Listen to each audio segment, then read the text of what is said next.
আসসালামু আলাইকুম। আমার প্রাপ্তি যে সকল মেডেল, তার মধ্যে আমি একটা মেডেলের বর্ণনা দিচ্ছি এখানে। এটি হলো সার্ক কবিতা উৎসব সম্মাননা 2022।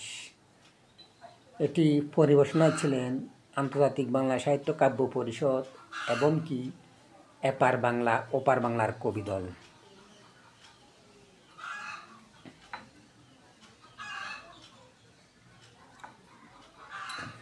এখানে মেডেলদের মধ্যখানে জোড়া ছবি আছে।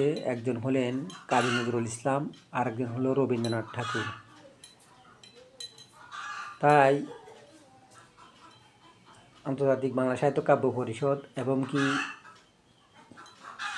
এপার বাংলা ওপার বাংলার কবি দলের সম্মেলনে আমাকে মেডেলটি পরিয়ে দেওয়ার জন্য আন্তরিকভাবে কৃতজ্ঞতা জানাই।